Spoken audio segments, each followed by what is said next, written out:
CM ಪ್ರಾಸಿಕ್ಯೂಷನ್ಗೆ ಅನುಮತಿ ನೀಡಿದ ರಾಜ್ಯಪಾಲರ ವಿರುದ್ಧ ಆಕ್ರೋಶ ಹೊರಹಾಕುವ ವಿಚಾರದಲ್ಲಿ ಕಾಂಗ್ರೆಸ್ ನಾಯಕರು ಒಂದಷ್ಟು ಆಕ್ಷೇಪಾರ್ಹ ಹೇಳಿಕೆ ಕೊಟ್ಟರು. ಯಾರ್ಯಾರು D'Souza, Zameer Ahmed, Dinesh Gundu Rao dash dash dash. ಇವತ್ತು ಬಿಜೆಪಿಯ ಒಂದು ತಂಡ ಹೋಗಿ ಮಹಾನಿರ್ದೇಶಕರು DGP ಭೇಟಿ ಮಾಡಿ ಅವರ ವಿರುದ್ಧ ಕ್ರಮ ತಗೊಳ್ಳಿ, ಗೂಂಡಾ ಕಾಯ್ದೆ ಹಾಕಿ ಅಂತೆಲ್ಲ, ಕ್ರಮ ಕೈಗೊಳ್ಳದಿದ್ರೆ ಹೋರಾಟ ನಡೆಸ್ತೀವಿ ಅಂತೆಲ್ಲ ಹೇಳಿದ್ದಾರೆ. ಇದೇನಿದು ಸರ್ಕಾರಿ ಪ್ರಾಯೋಜಿತ ದಂಗೆನಾ ಡ್ಯಾಶ್ ಡ್ಯಾಶ್ ಡ್ಯಾಶ್ ಅಂತ ಅವರು ಐವಾನ್ ಡಿಸೋಜಾ ವಿರುದ್ಧ ಕ್ರಮಕ್ಕೆ ಆಗಿದ್ರೆ DCಗೆ ಮನವಿ ಪತ್ರ ಕೊಟ್ಟಿದ್ದಾರೆ. ನಾಳೆ ರಾಜ್ಯಪಾಲರ ಪರವಾಗಿ ರಾಜ್ಯಾದ್ಯಂತ ಪ್ರತಿಭಟನೆ ಮಾಡ್ತಾರಂತೆ. ಕಾಂಗ್ರೆಸ್ ನಾಯಕರ ಹೇಳಿಕೆಯನ್ನು CM ಸಮರ್ಥಿಸ್ತಾರೆ. IC okay. ಪ್ರಾಯೋಜಿತ ಭಯೋತ್ಪಾದನೆನ ಇದು? ಸರ್ಕಾರಿ ಪ್ರಾಯೋಜಿತ ಬೆದರಿಕೆನ ಇದು? ನಿಷ್ಪಕ್ಷಪಾತ ತನಿಖೆ ಆಗಲಿ ಅಂತ ಕೊಟ್ಟಿದ್ದನ್ನೇ ಅಪರಾಧ ಅನ್ನೋ ರೀತಿಯಲ್ಲಿ ಬಿಂಬಿಸ್ತಿರ್ತಕ್ಕಂತ ಕಾಂಗ್ರೆಸ್ಸಿಗರ ವರ್ತನೆ ಕಲ್ತುರಾಟ ಮಾಡ್ತಾರೆ. ಏನ್ ಮಾಡ್ಲಿಕ್ಕೆ ಹೊರಟಿದ್ದಾರೆ ಕರ್ನಾಟಕನ? ಸಿದ್ದರಾಮಯ್ಯನವರೇ, ನಿಮ್ಮ ವರ್ತನೆ ಈ ಕಲಾಸಿಪಾಳ್ಯದಲ್ಲಿ, ಶಿವಾಜಿನಗರದಲ್ಲಿ ಇವರು ಹಳೆ ಟೈರ್ನ ತಂದು ಬೀದಿಗೆ ತಂದು ಬೆಂಕಿ ಹಚ್ಕೊಂಡು ರಾಜ್ಯಪಾಲರಿಗೆ ಧಮಕಿ ಹಾಕುವಂತ ಕೆಲಸ ಇವತ್ತು ಕಾಂಗ್ರೆಸ್ ಕಡೆಯಿಂದ ನಡೀತದೆ. ಅವ್ರು ಮಾಡಿರೋ ಕೆಲಸ ಹೇಳಿದ್ದಾರೆ. ಇದನ್ನು ಹೇಳಿದ್ರೆ ಹೇಳಿಸದ ನಾವೇನು ಹೇಳೋದು ಅಂತಂದ್ರೆ, ನೀವು ರಾಷ್ಟ್ರಪತಿಗಳ ಪ್ರತಿನಿಧಿಯ ಕೆಲಸ ಮಾಡಿ. ರಾಜ್ಯಪಾಲರ ನಿರ್ಧಾರ ರಾಜಕೀಯ ಪ್ರೇರಿತ ಅನ್ನೋ ಆರೋಪ ಅಲ್ಲ, ಪ್ರೇರಿತ ಆತುರಾತುರದಲ್ಲಿ ತೆಗೆದುಕೊಂಡ ನಿರ್ಧಾರ. ಇದು ಈ ಸರ್ಕಾರವನ್ನ ಅಸ್ಥಿರಗೊಳಿಸಲೆಂದೇ ನಡೆಯುತ್ತಿರಬಹುದಾದ ಷಡ್ಯಂತ್ರ. ಈ ಎಲ್ಲ ಟೀಕೆಗಳು ಅವರವರ ರಾಜಕೀಯದ ವಿಚಾರದಲ್ಲಿ ಇವತ್ತಿನ ಪ್ರಜಾಪ್ರಭುತ್ವದ walk ಸ್ವಾತಂತ್ರ್ಯದಲ್ಲಿ permitted.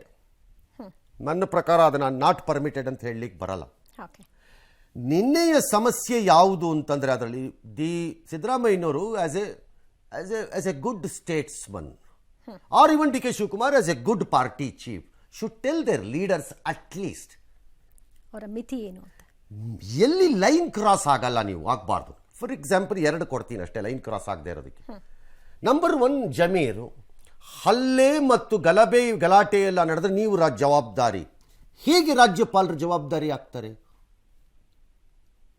The state shall become responsible for law and order ತಾನೇ. ಹಾಗಾದ್ರೆ ಒಬ್ಬ ಮಂತ್ರಿ ಆ ರೀತಿ ನಿಂತ್ಕೊಂಡು ಮಾತಾಡಿದ್ರೆ ಆತನನ್ನು ಬ್ಲೈಂಡ್ ಆಗಿ ಫಾಲೋ ಮಾಡಬಹುದಾದ ಜನ ಅದರಿಂದ ಉತ್ತೇಜಿತರಾಗಿ ಅಥವಾ ಒಂದು ಸಂದೇಶವನ್ನು ಪಡೆದುಕೊಂಡು ಏನಾದ್ರು ಮಾಡಿದರೆ ಅದಕ್ಕೆ ರಾಜ್ಯಪಾಲ ಹೇಗೆ ಜವಾಬ್ದಾರಿ ಆಗಬೇಕು?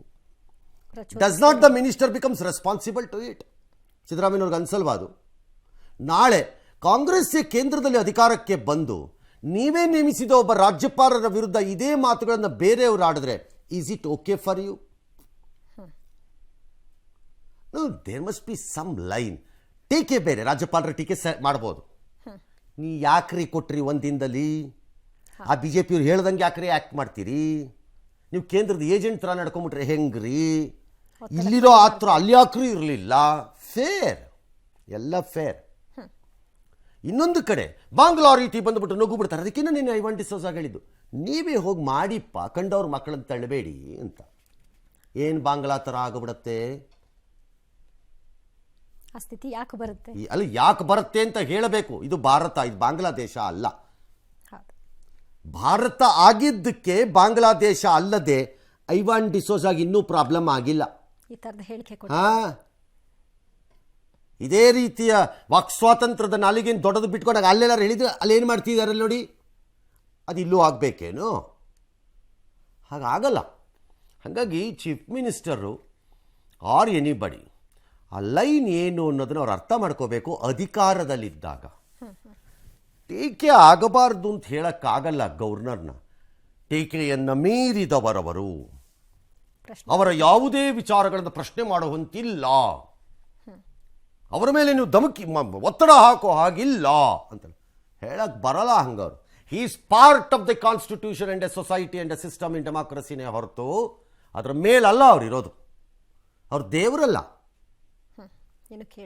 ದೇವರಲ್ಲ. ಅವರು ದೇವ್ರನ್ನೇ ಕೇಳ್ತೀವಿ ಇವತ್ತು ಪ್ರಶ್ನೆಗಳನ್ನು.